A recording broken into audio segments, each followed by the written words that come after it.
Hi hello ನಮಸ್ತೆ ಎಲ್ರಿಗೂ ಕೂಡ ನ್ಯೂಸ್ 18 ಡಿಜಿಟಲ್ ಕಾಂಟೆಂಟ್ಗೆ ಸ್ವಾಗತ. ನಾನು ಆಶಿಕ್ ಮುಲ್ಕಿ. ಇನ್ನು ಕೆಲವೇ ದಿನಗಳಲ್ಲಿ ಬೆಂಗಳೂರಿನ ಇತಿಹಾಸದಲ್ಲೇ ಒಂದು ಮಹತ್ವವಾಗಿರುವಂಥ ಬದಲಾವಣೆ ಬೆಂಗಳೂರು ನಗರದಲ್ಲಿ ಆಗೋಗಲಿದೆ. ಈಗಾಗಲೇ ನಿಮಗೆ ಗೊತ್ತಿದೆ, ಸರ್ಕಾರ ಗ್ರೇಟರ್ ಬೆಂಗಳೂರು ಅಥಾರಿಟಿ ಅನ್ನುವಂಥ ಹೊಸ ಸಂಸ್ಥೆಯನ್ನು ಬೆಂಗಳೂರಿನ ಆಡಳಿತವನ್ನು ನಡೆಸೋದಕ್ಕೆ ಜಾರಿ ಮಾಡಿದೆ.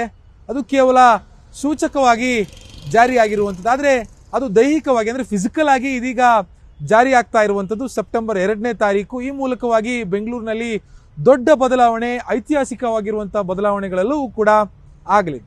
ಹಾಗಿದ್ರೆ ಯಾವೆಲ್ಲ ರೀತಿಯಾಗಿರುವಂಥ ಬದಲಾವಣೆ ಸೆಪ್ಟೆಂಬರ್ 2ನೇ ತಾರೀಕು ನಂತರ ಆಗುತ್ತೆ ಅನ್ನುವಂಥದ್ದನ್ನು ಇವತ್ತಿನ ವಿಡಿಯೋದಲ್ಲಿ ನಾನು ನಿಮಗೆ ತಿಳಿಸ್ಕೊಡ್ತೀನಿ. ಆದರೆ ಅದಕ್ಕೂ ಮೊದಲು ನೀವು ಇನ್ನೂ ಕೂಡ ನ್ಯೂಸ್ 18 ಯೂಟ್ಯೂಬ್ ಚಾನಲನ್ನು ಸಬ್ಸ್ಕ್ರೈಬ್ ಮಾಡ್ಕೊಂಡಿಲ್ಲ ಅಂತಂದರೆ ಈ ಕೂಡಲೇ ಸಬ್ಸ್ಕ್ರೈಬ್ ಮಾಡಿ. ಜೊತೆಗೆ ನಮ್ಮ ಫೇಸ್ಬುಕ್ ಇರ್ಬೋದು, ಇನ್ಸ್ಟಾಗ್ರಾಮ್ ಇರ್ಬೋದು, ಸೇರಿದಂತಹ ಸೋಷಿಯಲ್ ಮೀಡಿಯಾ ಪ್ಲಾಟ್ಫಾರ್ಮ್ಸ್ಗಳನ್ನು ಕೂಡ ಫಾಲೋ ಮಾಡಿ.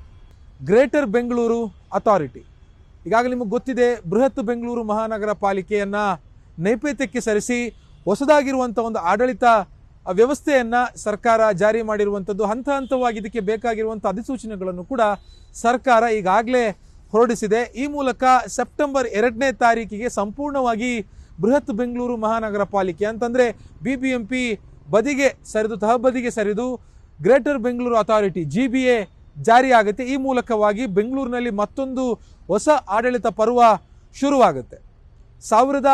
1949ರಲ್ಲಿ BBMP ಅಂದರೆ ಈ ಒಂದು ನಗರಸಭೆ ಜಾರಿಗೆ ಬಂದಿರುವಂಥದ್ದು.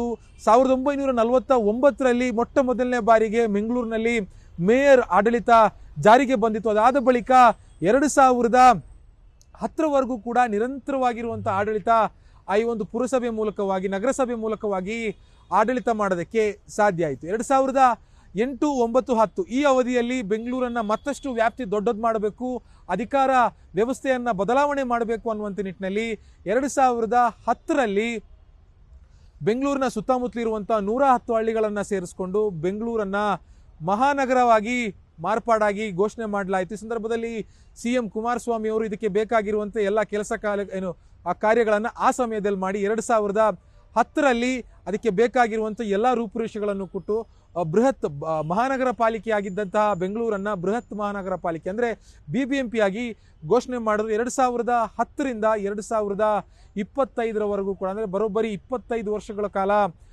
ಕೇವಲ ಬೃಹತ್ ಬೆಂಗಳೂರು ಮಹಾನಗರಿಯಾಗಿ ಮಾತ್ರ ಬೆಂಗಳೂರು ಉಳಿದಿತ್ತು. ಆದರೆ ಈಗ ಮತ್ತೊಂದು ಬದಲಾವಣೆ, ಮತ್ತೊಂದು ಹೊಸ ಆಡಳಿತ ಪರ್ವ ಬೆಂಗಳೂರಿನಲ್ಲಿ ಶುರುವಾಗ್ತಾ ಇರುವಂಥದ್ದು. BBMP ಮಹಾನಗರ ಪಾಲಿಕೆ ಅಥವಾ ಬರೀ ಪಾಲಿಕೆ ಜೊತೆಗೆ ನಗರಸಭೆ ಇಂಥವೆಲ್ಲವೂ ಕೂಡ ನೈಪಥ್ಯಕ್ಕೆ ಸರಿದು ದಿನದಿಂದ ದಿನಕ್ಕೆ ಗಜಾಕಾರಕ್ಕೆ ಬೆಳೀತಾ ಇರುವಂತಹ ಬೆಂಗಳೂರನ್ನು ಮತ್ತಷ್ಟು ಅಭಿವೃದ್ಧಿಗೊಳಿಸಬೇಕು, ವ್ಯಾಪ್ತಿ ಮತ್ತಷ್ಟು ದೊಡ್ಡದಾಗಬೇಕು, ಆದಾಯ ಮತ್ತಷ್ಟು ಹೆಚ್ಚಬೇಕು ಅನ್ನುವಂಥ ನಿಟ್ಟಿನಲ್ಲಿ ಗ್ರೇಟರ್ ಬೆಂಗಳೂರು ಅಥಾರಿಟಿಯನ್ನು, ಪ್ರಾಧಿಕಾರವನ್ನು ಜಾರಿ ಮಾಡಿರುವಂಥದ್ದು. ಈ ಮೂಲಕವಾಗಿ ಕೆಲವೊಂದಿಷ್ಟು ಬದಲಾವಣೆಗಳು ಬೆಂಗಳೂರಿನಲ್ಲಿ ಆಗ್ತಾ ಇರುವಂಥದ್ದು. ನಿಮಗೆ ಗೊತ್ತಿದೆ, ಗ್ರೇಟರ್ ಬೆಂಗಳೂರು ಮೂಲಕವಾಗಿ ಒಟ್ಟು 5 ಪಾಲಿಕೆಗಳು ಬೆಂಗಳೂರಿನಲ್ಲಿ ಅಸ್ತಿತ್ವಕ್ಕೆ ಬರುತ್ತೆ. ಈ 5 ಪಾಲಿಕೆಗಳು ಕೂಡ ಆಯಾಯ ವಲಯಕ್ಕೆ ಸೀಮಿತವಾಗಿ ಕೆಲಸವನ್ನು ಮಾಡುತ್ತೆ. ಈ 5 ಪಾಲಿಕೆಗಳನ್ನು ಮಾನಿಟರ್ ಮಾಡುವಂಥ ಒಂದು ಸಂಸ್ಥೆ ಗ್ರೇಟರ್ ಬೆಂಗಳೂರು ಅಥಾರಿಟಿ, ಪ್ರಾಧಿಕಾರ. ನಿಮಗೆ 5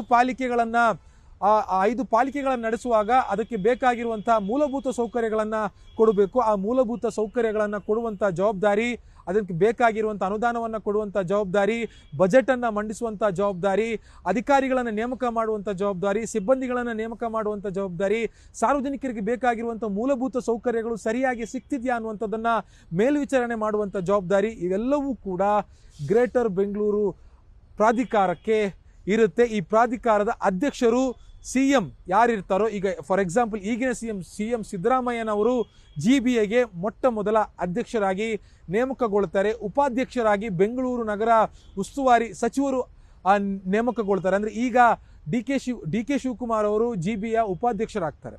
ಈ DCM ಮತ್ತು CM ಇಬ್ಬರಿಗೂ ಕೂಡ ಆಡಳಿತವನ್ನು ನಡೆಸೋದಕ್ಕೆ, ಬೆಂಗಳೂರನ್ನು ಮಾನಿಟರ್ ಮಾಡೋದಕ್ಕೆ ಬೆಂಗಳೂರಿನ ಈಗಿನ ಕೇಂದ್ರ ಕಚೇರಿ ಕಾರ್ಪೊರೇಷನ್ ಸರ್ಕಲ್ ಬಳಿ NR ಚೌಕದ ಬಳಿ ಇರುವಂಥ ಬೃಹತ್ ಕಲ್ಲಿನ ಕಟ್ಟಡ ಏನಿದೆ, ಆ ಕಟ್ಟಡ GBA ಕೇಂದ್ರ ಕಚೇರಿಯಾಗಿ ಮಾರ್ಪಾಡಾಗುತ್ತೆ. ವಲಯವಾರು ಉತ್ತರ, ದಕ್ಷಿಣ, ಕೇಂದ್ರ ಇವೆಲ್ಲವೂ ಕೂಡ ಆ ವಲಯವಾರು ಇರುವಂಥ BBMP ಅಥವಾ ಪಾಲಿಕೆ ಕಚೇರಿಗಳಿಗೆ ಹೊಸದಾಗಿ ಪಾಲಿಕೆ ಕಚೇರಿಗಳನ್ನು ಮಾಡಿಕೊಳ್ತಾರೆ. ಫಾರ್ ಎಕ್ಸಾಂಪಲ್ ಹೇಳೋದಾದರೆ, ಈಗ ಮಲ್ಲೇಶ್ವರಂ ಬಳಿ ಇರುವಂಥ BBMP ಪಶ್ಚಿಮ ವಲಯದ ಕಚೇರಿ ಏನಿದೆ ಅದನ್ನು BBMP ಪಶ್ಚಿಮ ವಲಯಕ್ಕೆ ನೀಡುವಂಥದ್ದು, BBMP ದಕ್ಷಿಣ ವಲಯದ ಕಚೇರಿ ಏನಿದೆ ಆ ಕಚೇರಿಯನ್ನು ಪಾಲಿಕೆಯ 5 ಪಾಲಿಕೆಗಳಿಗೆ 1 ಪಾಲಿಕೆಗೆ ನೀಡುವಂಥದ್ದು. ಹೀಗೆ 5 ಪಾಲಿಕೆಗಳನ್ನು ಕೂಡ ಈಗಿರುವಂಥ ಕೇಂದ್ರ ಕಚೇರಿಯಿಂದ ಬೇರ್ಪಡಿಸಿ ಕೇಂದ್ರ ಕಚೇರಿಯನ್ನು GBAಗೆ ಮಾತ್ರ ಸೀಮಿತ ಮಾಡುವಂಥ ಲೆಕ್ಕಾಚಾರ. ಈಗಾಗಲೇ BBMPಯ ಒಳಭಾಗದಲ್ಲಿ ಅಂದರೆ ಮೇಯರ್ ಕೊಠಡಿ ಏನಿದೆ ಅದಕ್ಕೊಂದು ಭವ್ಯವಾಗಿರುವಂಥ ಇತಿಹಾಸ ಇದೆ. ಆ ಮೇಯರ್ ಕೊಠಡಿ ಬರೋಬ್ಬರಿ 70 ವರ್ಷ 1949ರಿಂದ 2019ರವರೆಗೆ ಹೆಚ್ಚು ಕಮ್ಮಿ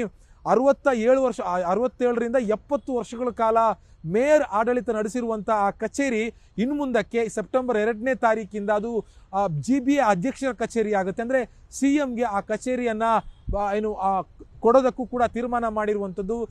DCM DK ಶಿವಕುಮಾರ್ ಅಂದರೆ ಬೆಂಗಳೂರು ನಗರ ಉಸ್ತುವಾರಿ ಸಚಿವರಿಗೂ ಕೂಡ ಹೊಸ ಕಚೇರಿ ಬರುತ್ತೆ GBAಯಲ್ಲಿ.